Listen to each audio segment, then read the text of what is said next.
Welcome back to Daily Harmony, everybody. You know what we do here, right? Our journey through A Course in Miracles. Yeah, always a fascinating trip. And today, it's lesson 130, y'all. It is impossible to see two worlds. It's a big one. It is. And it kind of picks up where we left off, right? Remember our last deep dive? Yeah. All about that focused mind. Right. How staying focused can bring peace. Exactly. And 130, it goes deeper, I think. It's saying, look, we can only see the world from one viewpoint at a time. Like two completely opposite realities. We can't hold on to both at the same time. You get me? Yeah, totally. And the Course, it actually lays out these two opposing worldviews, right? Like two different lenses we're looking through. The first one, it's what the Course calls the ego's world. Okay, so the ego's world, what's that all about? Well, it's all about separation. Like we're all individuals, right? Yeah. Totally separate, different, got to compete with each other. Oh yeah, I know that feeling. Like you're on your own, got to fight for everything, resources are scarce, everyone's out for themselves. Yep, that's it. And when you look at the world through that lens, that's what you see everywhere, right? Problems, threats, danger around every corner. You're on the defensive all the time. Exactly. So that's the ego's world. But there's another lens. The Course calls it the world of the Holy Spirit. Okay, so what's that one all about? The Holy Spirit's world. This one's totally different. It's all about unity. This idea that, yeah, on the surface we're all different, but underneath we're all connected. Part of something bigger, something loving. Wow. So instead of feeling alone and scared, you're like, we're all in this together. Yeah, and there's this sense of abundance, of forgiveness, love. We all have worth, you know? We're all valuable. A completely different vibe than the ego's world, that's for sure. Oh, yeah. And here's the thing. The big idea in Lesson 130 is that you can't see the world through both lenses at the same time. Like, you can't truly believe in separation and unity simultaneously. It's a mental impossibility. I think I get it. Like, you can't be totally terrified and completely at peace at the same time, can you? One feeling's going to win out. Precisely. Your mind, it kind of latches onto one interpretation, one way of making sense of the world. And trying to do both, it just leads to stress, confusion. Nope. Oh, absolutely. I feel that all the time. Like, I'm being pulled in different directions. I want different things that don't really go together. It's like, I want to trust someone completely, but I'm also scared of getting hurt. Right, that internal tug of war, that feeling of being torn apart. That's exactly what the lesson is talking about. It's saying, look, when you try to hold on to both worlds, the ego's world of fear and the Holy Spirit's world of love, it creates conflict inside you. Confusion, anxiety, even suffering. Okay, I'm with you. But why is it so bad to see both? What's the underlying problem here? Well, the Course says, our true nature is that unity, that love. So when we're bouncing back and forth between fear and love, it's like we're fighting against our own nature. We're not whole. And real peace, it comes from seeing the world in a way that lines up with that truth, that who we really are. I see. So we've got these two worlds, right? Separation versus unity. And we're always choosing which one to believe in, even if we don't realize it. That's it. And that choice, it affects everything. If you choose the ego's world, you're going to see everything through a lens of fear. But if you choose the Holy Spirit's world, you're going to see things through love. So it's not just about passively seeing these two options. It's about making a conscious choice, deciding how we want to experience life. Exactly. It's about choosing to see love and connection. And it's about questioning those fearful interpretations that come from the ego. It's one thing to understand this idea, but actually living it. That's where the real work comes in. Yeah, I was just thinking that. How do we actually do this? How do we choose the world of love day in and day out? Well, the Course emphasizes self-awareness. You got to start by noticing your own thoughts. What are you thinking? Are you judging someone?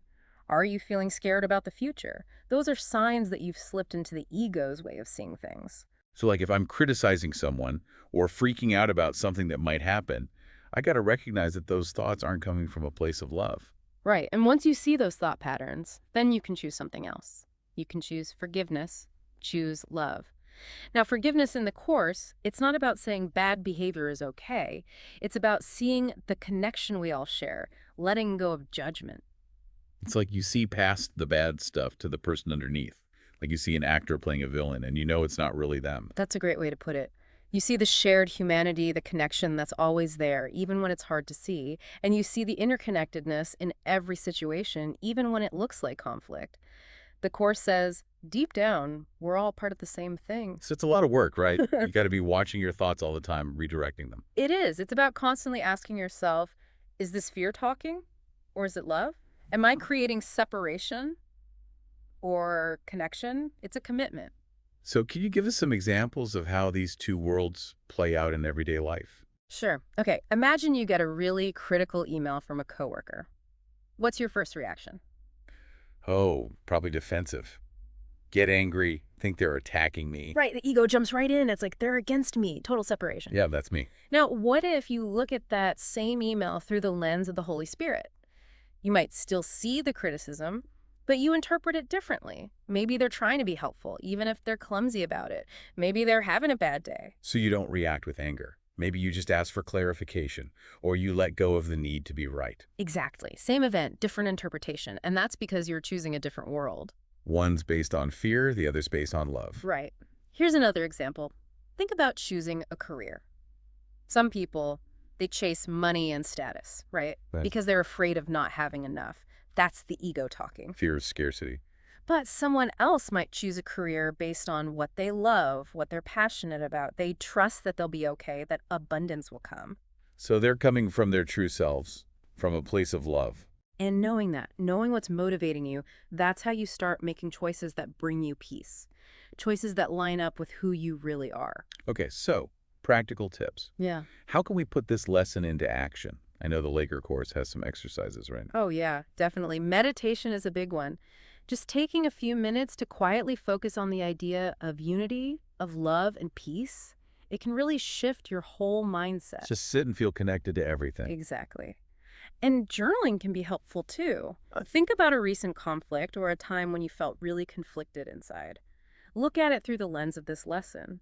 What if you had chosen to see it from a place of unity, of love? Write down the thoughts you were having and try to see what beliefs were behind those thoughts. That's a good idea. Like, dissect your own thinking and see where you're buying into those two worlds. Right. And the Course also recommends affirmations. Just repeating a phrase like, I choose to see the world as one. It's like a reminder, a gentle nudge to bring you back to that unified perspective. Like a reset button. Yeah, exactly. And it's important to see how this lesson connects to the big themes of the Course, like love and forgiveness. Yeah, how does that work? Well, if the real reality is love and unity, then separation and conflict, those are just illusions. They're created by the ego, by our limited way of seeing things. Makes sense. And forgiveness. Yeah. That's how we let go of those illusions. It's not about condoning bad actions. It's about recognizing that everyone is worthy of love, even when they're acting from their ego. So when you choose to see the world as one, you're choosing to see with love. And forgiveness is what makes that possible. Exactly. You choose unity over separation, and you naturally move towards forgiveness, towards yourself and others. This has been really eye-opening. I can see how I'm still stuck between those two worlds sometimes. You know? Still struggling with fear and separation. And that's the key, isn't it? Self-reflection.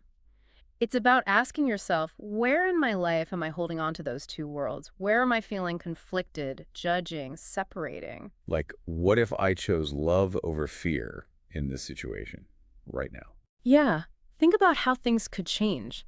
How much freedom you could find if you really committed to that one perspective, that world of love. It's a journey, you know, a practice of choosing love moment by moment. This has been a really great deep dive. It's like we've really gotten to the heart of how our minds work, how powerful they are. It's a lesson with a lot of depth.